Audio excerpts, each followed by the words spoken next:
Charter Local Edition. I'm Brad Pomerance in the San Gabriel Valley. Today we are joined by Bill Ruh. He is a councilman in Montclair, which is the first city inside of San Bernardino County after you leave LA County. And I ask you about that. I mention that because, as you know, LA County has a measure on its ballot, Measure M or R2, to provide an extension of its transportation sales tax. If that happens, it's likely that the Gold Line will extend all the way to the county line. Correct. And then there are rumors that maybe they'll sneak into Montclair. Well, it's more than just rumors. we actually, in the city of Montclair, we are in the process of loaning the authority about $2.5 to $3 million so that we can do the environmental studies that are going to be necessary on that. We're talking 3,500 feet from Claremont to Montclair. Now, why is it edging into Montclair? Because the county line is different. There'd be two different counties, two different rules. So, but it needs to edge in just because of kind of the geography of the area. Geography it just of makes the area. Sense. The fact that if you look right now at the APU citrus station, it's packed every morning. The projection is every station moving eastward is going to be filled. Montclair, we can park over 2,500 cars at that station, so we're going to need to get it there. So just for the numbers of volumes of people coming from Rancho Cucamonga, Upland, into LA County to go to work. Right, so they're looking to extend Glendora, San Dimas, Laverne, Pomona, Claremont, and then Montclair. And what would be great about that is you then connect APU, Citrus, Claremont colleges. Absolutely. Caltech, jobs in Pasadena. Which is already and just existent. Entertainment uses that people, somebody from Pasadena may want to go into the Claremont colleges for a lecture. Somebody from Montclair may want to go to Pasadena because there's a show they want to see. And then let's agree that the Gold Line ultimately will connect, or it still does, downtown, and then you can go onto the west side, go to the east side. I mean, it really... I do use it that way. I met with friends the other day. We went to the music center Nice. to see a play, took the Gold Line right to Union Station, then took the Red Line, got off right there at the music center. You're there. It's great. For $1.75. Not bad. So presume M passes. You've loaned the money to the Gold Line Authority, and you're a member of the Gold Line Authority. Yes, I am. I sit on the authority. Exactly. And so then what will happen? What will happen then is we can go forward with the engineering and the environmental review on the project. As they're starting to build it forward from Azusa all the way to Montclair, we can go forward with that at that point. Azusa is where the new stop, the new last stop. Right, and it, as I said just a few moments ago, it's a packed station. It's right if you're here. not there by 6:30 in the morning, you don't get a parking spot. Wow. It's even filled on the weekends because people are using it to go not just to work, to recreation destination, and visit people. So let's presume M passes. When would we see the Montclair station open? About? My guess would be, if everything stays on schedule, maybe 2025. Not bad. Not bad at all. Not bad. Now, there's also a lot of excitement about extending it past to the airport. The airport. I think that's really important. Right. I know Assemblymember Rodriguez, who represents part of the Ontario Airport, he had some legislation that basically said it would be Montclair and then the next stop would be the Ontario Airport. For a lot of other reasons, he put that bill in interim study, which means you can pull it out any time. Let them study the bill a little more. Let them see what they need to do. And I think that's a real positive because you get the people now from the San Gabriel Valley who can't get to LAX. They can go to Ontario. The people who land in Ontario and they have a meeting in Azusa, at Azusa Pacific University. Get off the plane, go to the meeting, get back to the airport all on the same day.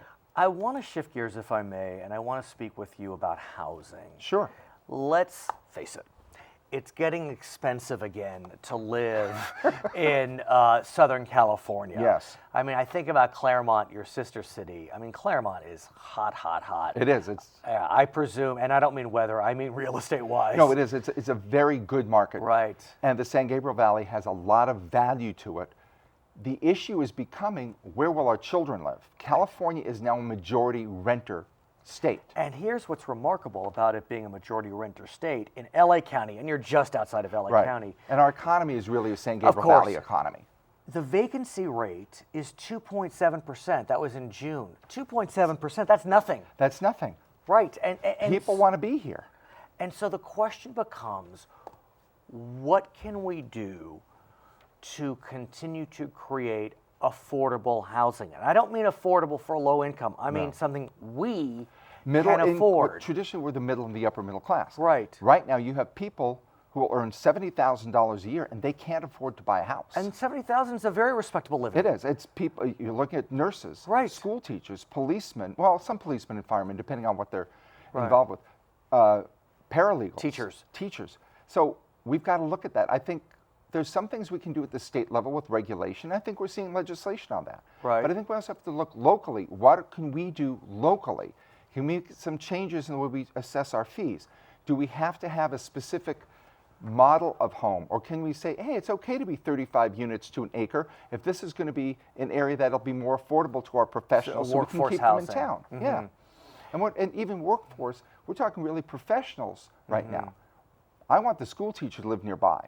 Right. I certainly want policemen, firemen to live nearby. Nurses especially. Hospitals need to have nurses nearby. The thing that's tricky is there's a lot of pressure to keep seeing prices rise because so much of our, California's net worth is in their home. And creating more affordable housing isn't going to create a problem with your existing home and what it's worth, because there'll be two different types of models. I hear you. You can see where they put in lofts. Look at Pasadena, for example, where they put in a lot of the lofts, the urban living, the transitory development. That hasn't affected the price of the homes in the other areas. They've continued to move up. So are you seeing developments in Montclair or in the general area? I mean, is Claremont built out? Is Montclair built out? Montclair is sort of built out. Claremont is fairly built out, but they still have opportunities and they are doing it. There's been some stuff they've done along Baseline.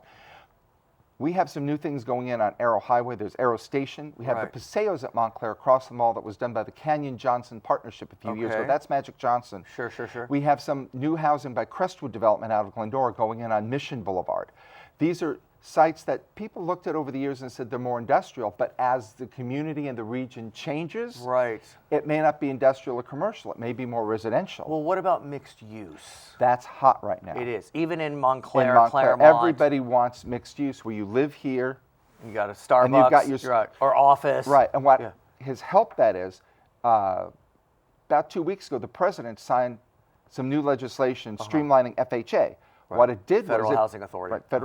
It permitted FHA to go into transit-oriented development, live-work lofts. If it's more than 25% commercial, up until that point, if it was 25% commercial, FHA wouldn't look at it. Now they can look at it. That's going to help a lot with the affordability issue. So what about true affordable housing? That's been hard since redevelopment was eliminated. There's not a lot of money there. Is Montclair an area where true affordable housing is appropriate? Actually, even in Montclair, we don't have enough affordable housing. There's a split with the counties. If you're in San Bernardino County, FHA will only go as high as $355. You go across the line into LA County, FHA will finance at $625. And you're, so we'd like to have a zip code. We're right next door. We would love to see it done by zip code, because if you do it by zip code, that's a more appropriate measurement of what a community costs. So how can that You're looking happen? at Palmdale and Lancaster being put into the same 625 as, say, Claremont or Arcadia or San Marino. And you get a lot more for 625 in Palmdale and Lancaster. Go across the line from Claremont to Upland. Upland will be 355, Claremont is 625. So what can be done? I think it's working.